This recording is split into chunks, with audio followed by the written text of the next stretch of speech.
بسم اللہ الرحمن الرحیم۔ السلام علیکم۔ آج 8 جون بروز منگل ہم بات کریں گے 4 اہم کیسز کے حوالے سے۔ جاوید لطیف کے خلاف غداری کے مقدمے میں بڑی اہم سماعت ہوئی ہے، ان کی درخواست ضمانت پر، وہ ڈیٹیلز میں آپ کے ساتھ شیئر کروں گا۔ شاہد خاقان عباسی کا وکیل آج عدالت سے کیوں بھاگا ہے، بڑی اہم ڈیٹیلز ہیں، اس کے اوپر ہم بات کریں گے۔ منشا بم کے خلاف 5 درخواست ضمانتوں پر سماعت ہوئی ہے، اس کی ڈیٹیلز میں آپ کے ساتھ شیئر کروں گا۔ اور جہانگیر ترین کا جو معاملہ ہے وہ آج لاہور ہائی کورٹ میں گئے ہیں، لاہور ہائی کورٹ سے بڑا اہم ریلیف لیا ہے FBR کے خلاف، اس کے اوپر بھی ہم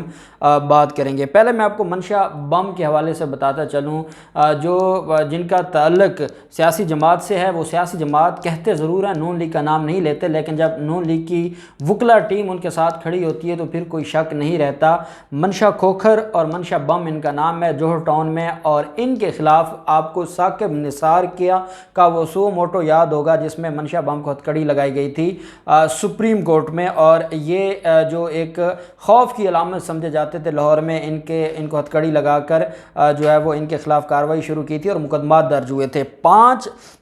درخواستیں تھیں ضمانت کی، 5 مقدمات میں منشا بم اور ان کے بیٹوں کی درخواست ضمانتوں پر سماعت ہوئی ہے۔ منشا بم بھی عدالت میں پیش ہوئے ہیں اور منشا بم کے ساتھ ان کے بیٹے اور باقی جو کو اکیوزڈ ہیں وہ بھی عدالت میں پیش ہوئے ہیں۔ جج ہیں حفیظ الرحمان بگٹی صاحب، حفیظ الرحمان، وہ بگٹی کا جو ہے وہ SP جو ہے حفیظ بگٹی، اس کی وجہ سے جو ہے وہ نام آ گیا۔ حفیظ الرحمان صاحب ایڈیشنل سیشن جج صاحب ہیں لاہور کے، ان کی عدالت میں سماعت ہوئی۔ وہاں پر 2 بیلیں الگ تھیں اور 3 جو کیسز میں بیلز ہیں وہ الگ تھیں۔ فرحاد علی شاہ ایڈوکیٹ صاحب جو کہ پاکستان مسلم لیگ نون کے وکیل ہیں، وہ عدالت میں موجود تھے، اور یہ ہیں ان کے خلاف غیر قانونی ناجائز قبضوں کے کیسز جس میں ان کے خلاف مقدمات درج ہوئے تھے، اور ان مقدمات میں انہوں نے ضمانتیں کروائی ہوئی ہیں، اور ان کے خلاف دہشت گردی کے الگ سے مقدمات ہیں، اور جو ہے وہ یہ جو اغوا کے اور ناجائز قبضوں کے یہ الگ کیسز ہیں۔ عدالت میں پولیس پروسیکیوشن کی طرف سے عدالت میں آج بحث ہوئی ہے۔ اب میں آپ کو 2 چیزیں پیرالل بتاؤں گا۔ اسی جج کے پاس جاوید لطیف کی پوسٹ اریسٹ بیل تھی، اور اسی جج کے پاس منشا بم کی پری اریسٹ بیل تھی۔ اس میں بھی فرحاد علی شاہ ایڈوکیٹ صاحب وکیل ہیں، جاوید لطیف میں بھی فرحاد علی شاہ ایڈوکیٹ ہیں۔ اب آپ اندازہ لگائیے گا دونوں بیلوں میں کیسے جو مسلم لیگ نون کے وکیل ہیں وہ کیسے پینترا بدلتے ہیں، بڑی دلچسپ صورتحال ہے، اور دونوں میں ناکامی ہوتی ہے۔ وہ کیسے؟ پروسیکیوشن یہ کہتی ہے، پولیس یہ کہتی ہے کہ تفتیش مکمل ہو چکی ہے، منشا بم جو ہے وہ گنہگار پائے گئے ہیں اور ان کے خلاف اب آگے جو ہے وہ ان کی درخواست ضمانت خارج کی جائے۔ پروسیکیوٹر عدالت میں کہتے ہیں کہ ہم بحث کرنے کو تیار ہیں، لیکن فرحاد علی شاہ ایڈوکیٹ صاحب کہتے ہیں کہ کیونکہ وہ آج لاہور ہائی کورٹ میں تھے، منشا بم کا نام ECL سے نکلوانے کی جو درخواست ہے اس پر وہ وہاں تھے، انہوں نے کہا جی کہ آج اویلیبلٹی نہیں ہے، تو آج اس پر سماعت نہ کی جائے، اور پھر جو فرحاد شاہ صاحب ہیں ان کی طرف سے ریکویسٹ کی گئی کہ آج اس پر سماعت نہ کی جائے اور ہمیں ٹائم دیا جائے، اور ہم نیکسٹ ڈیٹ آف ہیئرنگ پر اس کے اوپر بحث کریں گے۔ عدالت نے، کیونکہ پری اریسٹ بیل تھی، عدالت نے ان کو ٹائم دے دیا۔ 3 کیسز میں جو بیل تھی اس میں 17 جون کا ٹائم دیا، اور 2 کیسز میں جو بیل ہے اس میں 26 جون کا ٹائم دیا۔ اب ان میں سے ایک کیس میں بھی ضمانت خارج ہو جائے گی، ملزم گرفتار ہوگا، تو باقی پری اریسٹ بیلیں ویسے ہی اڑ جائیں گی۔ اب ان میں تو ان کو جو ہے وہ ریلیف مل گیا، ٹھیک ہے، ان کو 3 کیسز میں 17 جون کا ٹائم مل گیا، اور 2 کیسز میں 26 جون کا۔ ساتھ ہی تھی جاوید لطیف کی پوسٹ اریسٹ بیل۔ اب پوسٹ اریسٹ بیل میں فرحاد علی شاہ ایڈوکیٹ صاحب صبح جب پیش ہوئے تو انہوں نے کہا جناب آج اگر بحث نہ ہوئی، آج اگر جاوید لطیف کو ضمانت نہ ملی تو یہاں پہ قیامت آ جائے گی، یہ کوئی طریقہ نہیں ہے، ان کے خلاف کیس ہے، ملزم جیل میں پڑا ہے، 14 دن اس کا جسمانی ریمانڈ لیے رکھا ہے، اور وہ اتنے مہینوں سے جیل میں پڑا ہے، درخواست ضمانت پر ہماری بحث ہو چکی ہے، یہ کیوں نہیں بحث کرتے پروسیکیوشن یا مدعی کیوں نہیں بحث کرتا؟ ایک منٹ جو ہمارا کلائنٹ جیل میں گزار رہا ہے جناب، اس کا جواب کون دے گا، اس کا حساب کون دے گا، کون اس کا جو ہے وہ خمیازہ بھگتے گا؟ عدالت نے کہا آپ تھوڑے سے ریلیکس ہو جائیں، ابھی تو دن شروع ہوا ہے، 9 بجے ہیں، ابھی تو ہم نے سماعت اس کے اوپر کرنی ہے، آپ ریلیکس رہیں، 12 بجے کا ٹائم رکھ لیتے ہیں، مدعی کے وکیل کو ہم نے بلایا ہوا ہے، مدعی کا وکیل بھی آ جائے گا، پروسیکیوٹرز بھی آ جائیں گے، کیس کے اوپر بحث ہو جائے گی اور ہم ڈیسائیڈ کر دیں گے، ہم تو ڈیسائیڈ کرنے کے لیے بیٹھے ہیں، لیکن کم از کم ان کا جو مدعی کا وکیل ہے ان کا حق ہے، ان کو سنا تو جائے۔ کیس 12 بجے تک کے لیے ایڈجن کر دیا گیا۔ 12 بجے دوبارہ سماعت ہوتی ہے، جوید لطیف کے وکلاء عدالت میں پیش ہوتے ہیں اور پوری ایک مسلم لیگ نون کے وکلاء کی ایک پوری آپ سمجھے ایک بارات ہوتی ہے جو کیس میں پیش ہوتی ہے۔ پورا کمرہ عدالت بھر گیا اور دوبارہ کیس پر سماعت ہوئی اور کہا جناب کدھر ہیں مدعی کے وکیل، بحث کریں۔ تو مدعی کے وکیل کی طرف سے ان کے جونیئر وکیل عدالت میں پیش ہوئے اور انہوں نے کہا کہ ان کی آج صحت جو ہے وہ ٹھیک نہیں ہے، علالت کی وجہ سے وہ آج عدالت میں پیش نہیں ہو سکتے، تو اس میں ہمیں کوئی ڈیٹ دے دی جائے، ہم اگلی ڈیٹ پر بحث کر دیں گے۔ اس پر جو ہے جو مسلم لیگ نون کے وکلاء ہیں وہ بھڑک اٹھے اور انہوں نے کہا جناب یہ کیا طریقہ ہے،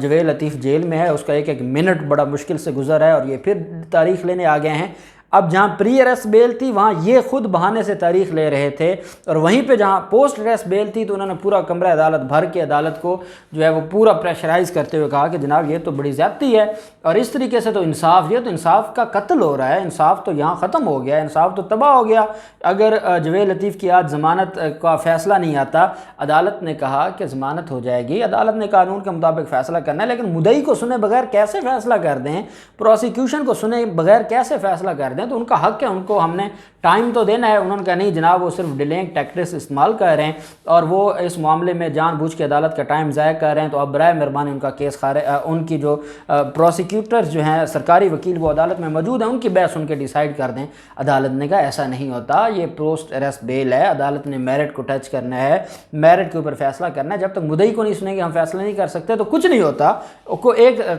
اس کو کل کے لیے رکھ لیتے ہیں۔ وہ بڑے چیخے، بڑے تڑپے، بڑا شور شرابہ کیا، لیکن عدالت نے کہا بغیر مدعی کو سنے میں فیصلہ نہیں کروں گا۔ عدالت نے میاں جوید لطیف کے خلاف جو غداری اور بغاوت کا مقدمہ ہے اس کی سماعت کل تک کے لیے ملتوی کر دی، اور عدالت نے کہا کہ مدعی کو سنوں گا تو فیصلہ دوں گا، آپ شور شرابہ کرنا چاہتے ہیں خوشی سے کریں، عدالت قانون کے مطابق چلتی ہے، اور عدالت نے کل کے لیے ایڈجن کر دیا۔ جوید لطیف کے وکلاء کا کہنا ہے کہ یہ جو ایک اور رات ان کو جیل میں، اب اچھا وہ اپنی طرف سے تو پورا مائنڈ بنا کے بیٹھے ہیں کہ جوید لطیف کو ضمانت ہو جائے گی، اس لیے انہوں نے کہا کہ جو ایک رات اور مزید جیل میں گزارنی ہے نا جوید لطیف نے، اس کا جو ہے وہ انہی کے کھاتے جائے گا جو مدعی ہیں اور ان کے وکیل ہیں۔ دوسری طرف جو جہانگیر ترین کا معاملہ ہے، ایک تو جہانگیر ترین کے خلاف جو کیس ہے وہ ایف آئی اے سے نیب کو دیے جانے کا امکان ہے، اور اس کے اوپر حکومت نے مشاورت مکمل کر لی اور حکومت یہ معاملہ نیب کو دینے جا رہی ہے۔ دوسری طرف جہانگیر ترین کی جو شوگر ملیں ہیں انہوں نے ایف بی آر کے نوٹسز کو چیلنج کیا تھا۔ ایف بی آر نے نوٹس جاری کیے تھے کہ آپ کی شوگر ملوں کے جو آڈٹ ہیں، فرانزک آڈٹ کروایا جائے گا۔ اس نوٹس کے خلاف، ایف بی آر کے خلاف جہانگیر ترین آج لاہور ہائی کورٹ پہنچے تھے، اور جسٹس شاہد کریم صاحب ہیں ان کی عدالت میں اس کیس کے اوپر سماعت ہوئی، اور جہانگیر ترین نے وہاں پر عدالت میں کہا کہ ہمیں اس میں جو ہے وہ ریلیف چاہیے، اور ہمیں اس کے اندر جو نوٹس ہے اس کو معطل کیا جائے، اور جو ایف بی آر ہے اس کو روکا جائے کہ وہ فرانزک آڈٹ نہ کروائے۔ آپ کو یہ بھی یاد ہوگا کہ شوگر انکوائری کمیشن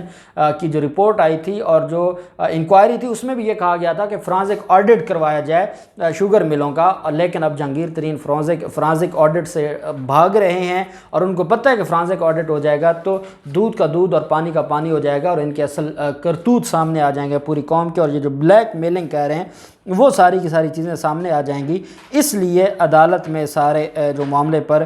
نوٹس کر دیا ہے، اور ایف بی آر کا جو نوٹس ہے اس کو کالعدم قرار دے کر ایف بی آر سے رپورٹ طلب کر لی ہے۔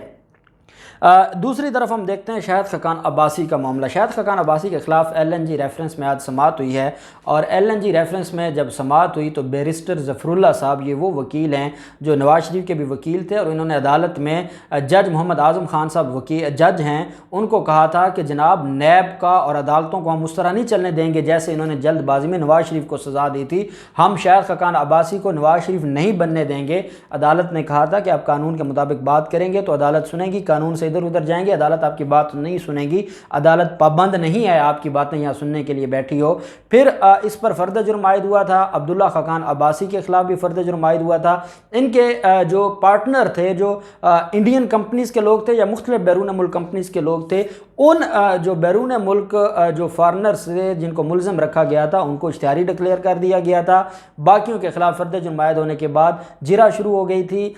جو وکیل ہیں